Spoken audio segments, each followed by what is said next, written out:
Welcome to Deep Dive by the Quiet Footnote. Hello. Today we are taking a deep breath and a really close look at a cornerstone text. It's Stephen R. Covey's The 7 Habits of Highly Effective People. Absolutely. And it's amazing, published way back in 1989, but it still feels so vital. Revolutionary, even. It really does. And we're not just here to, list the 7 habits. Our goal, really, is to get to the core message underneath, that huge philosophical shift Covey was pushing for. Right. And figure out why this framework for inner alignment is maybe more crucial now than ever. Especially with everything going on, hyper distraction, AI. That's exactly it, isn't it? Because when the book first came out, the whole self-help world was pretty much focused on what Covey pegged as the personality ethic. All surface stuff. Yeah, like charisma, techniques, PR skills, just looking good. It was all about the quick fix, the power tie, And Covey just cut right through that. He basically said, look, true effectiveness, the lasting kind, you can't fake it with charm. He championed the character ethic instead. Things like integrity, humility. Courage, justice, patience. Yeah. The deep stuff. He wasn't asking, how do you get ahead? He was asking, how do you grow from within? It felt like this quiet rebellion against just focusing on appearances. Totally. And the problem he saw then, that gap between, outer success and inner integrity. If anything, it's wider now with personal branding and all that. Exactly. We can get really good at the tactics of looking busy, looking successful online. But feel completely out of whack inside. And that's exhausting.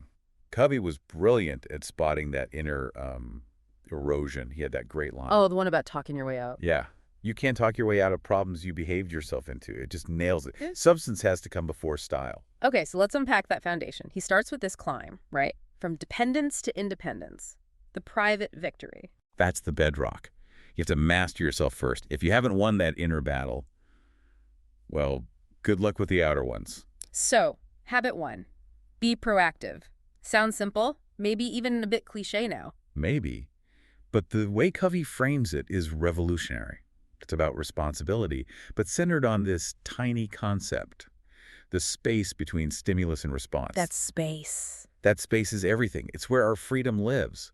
Covey, drawing on thinkers like Viktor Frankl, he reminds us that no matter what happens to you, You still get to choose how you react. precisely, your response is always your choice. That's ultimate freedom. And the practical tool he gives us is that circle diagram. The circle of influence versus the circle of concern. Beautifully simple, actually. Focus on what you can control, your actions, your attitude. Your words, yeah. Your effort. And stop pouring energy into the circle of concern, the news, politics, other people's drama, things you can't change anyway. It's like psychological triage. And think about today, with the constant outrage cycle online, the algorithms feeding us stuff. Being proactive means consciously choosing where your attention goes. It means reclaiming your agency. Asking yourself, am I just reacting to this stuff? Or am I actually influencing the things I have some control over? Okay, moving on. Habit 2 often gets called the most transformative, especially for people feeling, busy but aimless. Begin with the end in mind. Yeah, living by design, not just by default. It forces you to ask the big question, what does success actually mean to me? Are you climbing the right ladder? That's the classic image. Exactly. And his technique for cutting through the noise, the trivial stuff, it's powerful. The funeral visualization. Oh, yeah. That one's uncomfortable, but effective. Definitely uncomfortable. Imagining your own funeral, what people would honestly say. It just strips away the ego, the keeping up with the Joneses nonsense. It forces you to think about legacy, not just productivity metrics. You don't want the eulogy to be, well, they answered emails quickly. You want it to be about who you were. As a person. As a person. Present, kind, principled. And that deep reflection, Covey says, that's the first creation. It happens mentally. Because all things are created twice, first mentally, then physically. Spot on. That mental blueprint, that becomes your personal mission statement, your internal compass. Okay, and that brings us to the third leg of the private victory stool. Habit 3. But first things first. This is where theory hits practice. The cure for chronic busyness. Right, this is the how-to.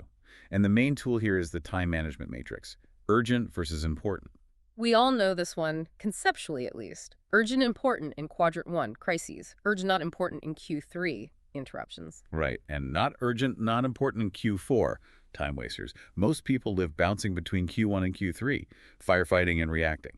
But Covey says real effectiveness lives in quadrant 2. Important, but not urgent. That's the gold. Planning, relationship building, exercise, learning, preventing problems before they start. The stuff that builds long-term capacity but doesn't scream for attention right now. Exactly. And modern psychology kind of explains why QII is hard. Urgent tasks give you that quick dopamine hit, right? That sense of accomplishment. While QII requires patience, discipline, it feels like you can always put it off. Which is why Covey really debunks that myth. Yeah. Just working harder and faster doesn't make you effective. Effectiveness is about focus, not frenzy. So it's about scheduling those priorities, not just prioritizing what's already on the schedule. That's the essence of it. You have to actively carve out time for QII, block it off. Otherwise, the urgent will always swallow it whole. You have to say no to things. Guard that space. Yeah. Okay, so once that inner foundation is solid, you're proactive, you have your end in mind, you're putting first things first, then you move outward. Right, to interdependence. The public victory, this is all about relationships.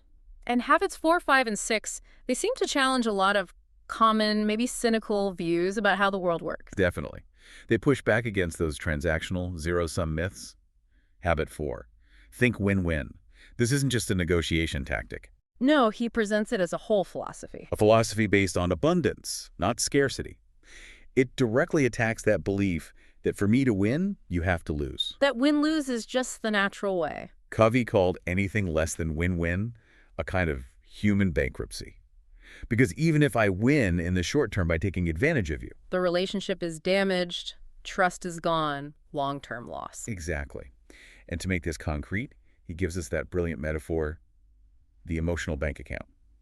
Yes, the EBA, making deposits and withdrawals. Trust isn't just some fuzzy concept, he argues. It's like an account. Deposits are keeping promises, small kindnesses, listening, apologizing sincerely. Withdrawals are breaking trust, being harsh, ignoring people, taking them for granted. And crucially, big withdrawals, like a major betrayal, require lots and lots of small, consistent deposits to rebuild that balance. You need a high balance for smooth transactions, especially under pressure. Absolutely. Which leads perfectly into habit 5. Seek first to understand, then to be understood. Probably the most humbling habit. And the hardest, maybe. It really goes against our instincts. It really does. It debunks the myth that listening is just waiting for your turn to talk. Guilty as charged. I know I often listen just to formulate my reply, my counter-argument. We all do it. Covey pushes for empathic listening, which means genuinely trying to see the world, the problem, from the other person's perspective, their frame of reference, before you jump in with your solution or opinion. Diagnose before you prescribe. The medical analogy. Perfect analogy. Yeah. You wouldn't trust a doctor who prescribed medication without understanding your symptoms first, right? Mm-hmm. Your ability to influence someone depends directly on how well you understand them. That deep understanding, that high trust level from the EBA, that sets the stage for the peak, right? Habit 6, synergize. The peak of the public victory, yes. Now, synergy can sound a bit like corporate jargon. It can, yeah. How is it really different from just like cooperation or compromise? That's a key distinction Covey makes. Compromise is often 1 + 1 = 1.5. Everyone loses a little, settles for less. Cooperation might be 1 + 1 = 2. We work together efficiently, pool resources, but nothing truly new emerges. Right. Synergy is 1 + 1 = 3, or 10, or 100. It's creative collaboration where the whole is greater than the sum of its parts. You end up with solutions that neither person could have conceived of alone. Exactly. And it requires genuinely valuing differences, seeking out perspectives you disagree with, not just tolerating them, moving beyond either to and also. Which takes real security, doesn't it? You have to be solid in your own private victory. Absolutely. Secure enough in your own principles and identity, habits 1, 2, 3, to be genuinely open to being changed by someone else's viewpoint. Yeah. It requires psychological safety and humility. Okay, this is where I think it gets really fascinating. We've got this framework written decades ago. How does it hold up now? In this age of AI, constant pings, algorithm-driven everything. You know, I think the challenges Covey identified haven't just persisted, they've been amplified. But that means the need for his solution is also amplified. Take the final habit. Habit 7. Sharpen the saw. Renewal. This might be the most critical habit for us today. The story of the woodcutter. Right. Too busy sawing to stop and sharpen the blade. It's the perfect metaphor for modern burnout. We've swallowed this myth that rest is laziness, or that being always on is the only way to succeed, the hustle culture narrative. Yeah, productivity at all costs. Covey was adamant. Renewal isn't an indulgence, it's essential maintenance. Sharpening the saw across all 4 dimensions: physical, mental, social, emotional, and spiritual. It's basically today's required digital detox and soul workout. It's the system maintenance that prevents the whole thing from crashing. Exactly. And if you map the other habits onto today's world, Being proactive means consciously choosing your inputs, not just scrolling reactively through feeds, reclaiming agency from the algorithms. right, beginning with the end in mind becomes a defense against what some people call identity fatigue, that pressure to constantly perform and define yourself based on shifting external trends and metrics. Finding your own true north. Precisely. And think about AI. It's getting incredibly good at efficiency tasks. It can schedule, summarize, even generate content faster than we can. It can handle a lot of the urgent stuff. It can. But AI can't automate wisdom. It can't automate character. It can't automate genuine empathy or creative synergy. Covey's framework gives us the human operating system needed when machines take over the purely mechanical or efficiency-based parts of work and life. That's a really powerful way to think about its enduring relevance. Okay, so this is a huge amount of information. If we had to boil it down, what are the absolute core principles Covey hoped people would internalize? Maybe 5 key takeaways. Yeah, we could frame them as 5 essential truths rooted in that character ethic. First, you are the author. You're responsible. Freedom isn't about circumstances. It's about mastering your choices. That's habit 1. Okay, self-authorship. Second, live by design, not default. Your vision, your end in mind, is a conscious choice about who you want to be. Habit 2. Alignment. Got it. Third, focus unlocks peace. True effectiveness and calm come from prioritizing what genuinely matters, not just what's shouting the loudest. Habit 3. Focus. Makes sense. Fourth, think abundance, not scarcity. Life and success aren't zero-sum. Creating win-win outcomes actually grows the pie for everyone. Habits 4 and 6. Abundance. Crucial. And fifth, renewal is the rhythm. Sustainability matters. Rest and renewal aren't breaks from your purpose. They are essential for sustaining it and all the other habits. Habit 7. Self-authorship, alignment, focus, abundance, sustainability. That really distills it. So how do we make this practical? Covey was big on application. What's a concrete next step for someone listening? He knew these ideas are useless if they just stay in your head. His core vision can actually be adapted into something really simple, something we could call the daily 7-minute practice. Okay, 7 minutes. That sounds manageable. Totally manageable. No special tools needed, just a bit of discipline. It touches on renewal and alignment. You could do it morning or evening. How does it break down? Like this. 1 minute for awareness. Just pause, breathe, center yourself, be present. Okay. 1 minute for vision. Quickly recall your core values or your mission statement. What matters most today? Right. 1 minute for alignment. Identify just one key quadrant 2km, one big rock you make progress on. Just one, manageable. 1 minute for empathy. Consciously decide who you're going to really listen to today, seeking to understand their perspective. Proactive empathy. And then 3 minutes for renewal. Could be quick meditation, writing down something you're grateful for, stretching, whatever recharges one of those 4 dimensions. Awareness, vision, alignment, empathy, renewal. 7 minutes. It's in that small, consistent window that you build the muscle, Yeah. where discipline starts to feel like self-care, like love for your future self. You choose to manage yourself rather than letting the world manage you.